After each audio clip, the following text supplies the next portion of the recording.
Hello friends, welcome to my channel বৈদিক planet. কেমন আছেন সবাই?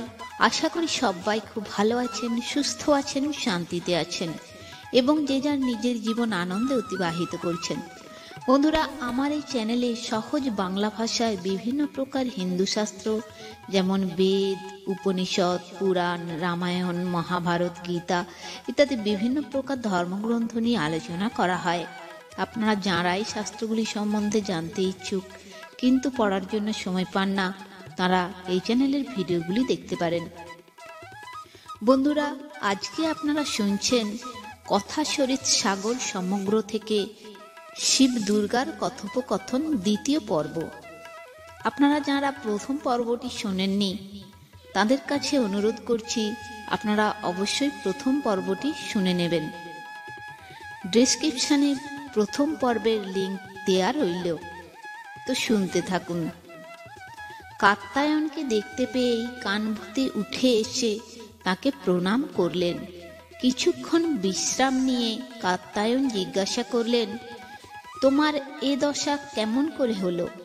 কানভূতি বললেন, ঠিক জানি না, তবে উজ্জয়িনীর মহাশ্মশানে মহাদেবের কাছ থেকে যা শুনেছি সেটুকু বলছি শুনুন।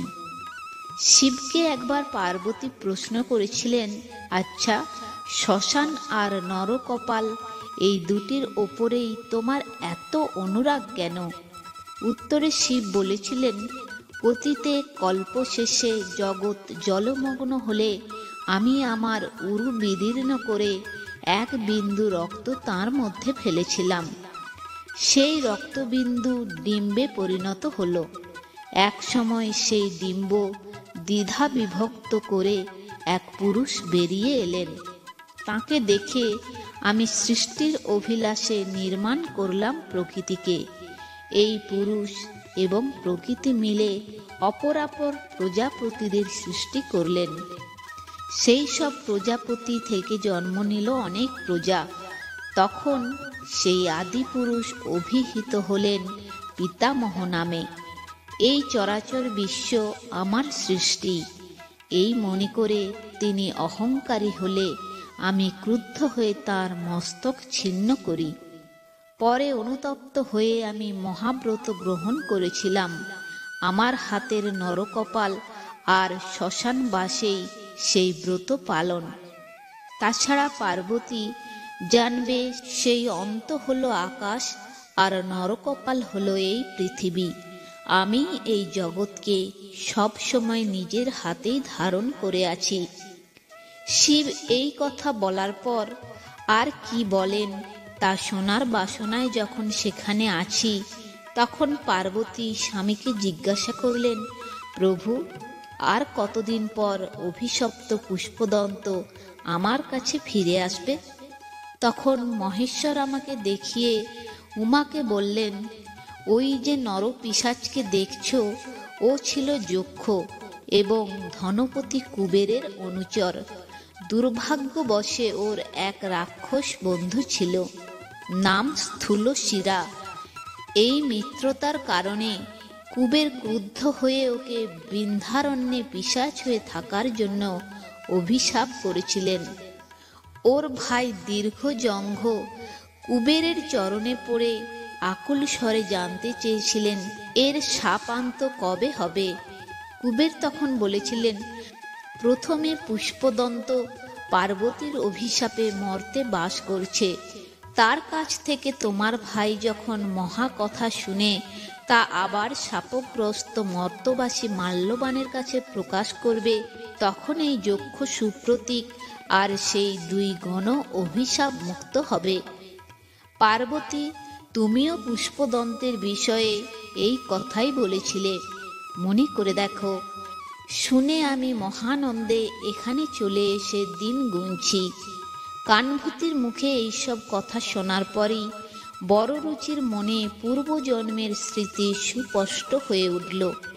যেন ঘুম থেকে উঠে জেগে উঠলেন তিনি। বললেন, কানভূতি, আমি সেই পুষ্পদন্ত, আমার কাছ থেকে সেই মহাকথা শোনো। অতঃপর কাত্যায়ন সেই 7 মহাকথা কানভূতিকে শোনালেন।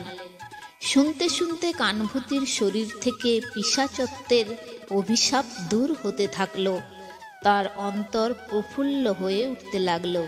কাত্যায়নকে তিনি জ্ঞান করলেন রুদ্রের অবতার রূপে। অনুরোধ জানালেন, যদি একান্ত তাকে অযোগ্য বলে মনে হয় তবে তিনি যেন তার মর্ত জীবনের আজন্ম বৃত্তান্ত বলে তাকে পবিত্র করেন। বড়রুচি তাঁর সবিনয় অনুরোধ উপেক্ষা করতে পারলেন না। তিনি জীবন কথা বলতে শুরু করলেন। বড়রুচি বলতে লাগলেন, কৌশাম্বী নগরে যজ্ঞদণ্ড নামে এক ব্রাহ্মণ ছিলেন। তার অপর নাম ছিল অগ্নিশিখ। তার পত্নী ছিলেন শাপগ্রস্তা মুনিকন্যা, নাম বসুদত্তা। শৈশবেই পিতাকে হারালাম। কায় ক্লেশে মা আমাকে মানুষ করতে লাগলেন।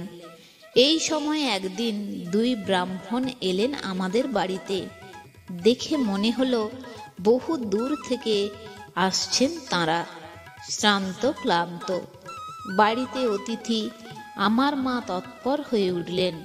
তাঁরা ঠিক যে সময় আমাদের বাড়ি ঢুকলেন সেই সময়ই পথে মৃদঙ্গ ধ্বনি শোনা গেল। তা শুনে মায়ের চোখ ছলছল করে উঠল। বললেন, তোমার বাবার বন্ধু নটনন্দ নাচ দেখাচ্ছেন। আমি বললাম, মা, আমি গিয়ে একবার দেখে আসি, ফিরে এসে তোমাকে হুবহু দেখাবো। আমার কথা শুনে ওই দুই ব্রাহ্মণ বিস্মিত হয়ে আমার দিকে তাকালে মা তাদের বললেন, বাবা, সত্যি ছেলে আমার একবার যা শোনে তা আর ভোলে না। শুনে তাঁরা আমাকে পরীক্ষা করলেন, শোনালেন দুরূহ প্রাতি সাক্ষ্য। আমিও তা পুনরাবৃত্তি করলাম। তারপর তাদের নিয়ে গেলাম নৃত্য দেখাতে। ফিরে তাদের সামনেই মাকে সেই নৃত্যাভিনয় দেখালাম। তখন ওই দুই ব্রাহ্মণের মধ্যে একজন আমাকে শ্রুতিধর বুঝতে পেরে মাকে বিনয়ের সঙ্গে বললেন, মা, আমাদের বাড়ি বেতস নগরে। আমরা দুই ভাই। আমার নাম ব্যারি আর এর নাম ইন্দ্রদত্ত, আমার কাকার ছেলে।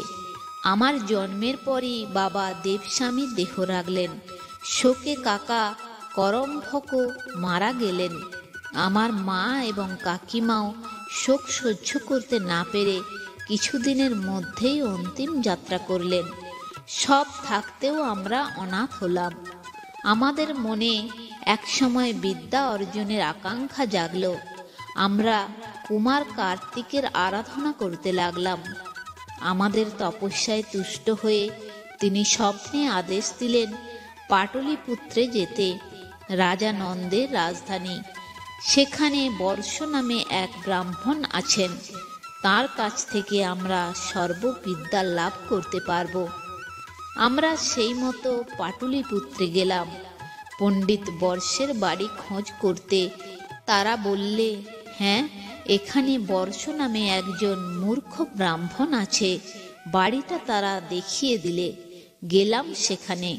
জরাজীর্ণ বাড়ি, দরিদ্রের ছাপ সুস্পষ্ট।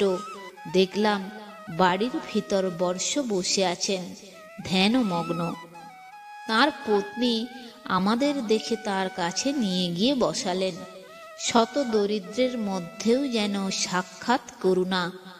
আমরা তাকে সবিনয়ে সবই জানালাম, এমনকি পথের মানুষেরা যা যা বলেছিল তাও।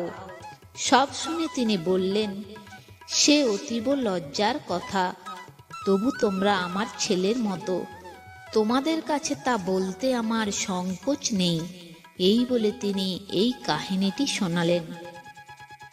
তো বন্ধুরা, আজ এই পর্যন্তই। ভিডিওটি যদি ভালো লেগে থাকে তাহলে চ্যানেলটি অবশ্যই সাবস্ক্রাইব করে নেবেন, কারণ আমি যখনই পরের ভিডিওটি আপলোড করব তখন আপনি সবার আগে নোটিফিকেশনটি পেয়ে যাবেন। সবাই ভালো থাকবেন, সুস্থ থাকবেন, আনন্দে থাকবেন।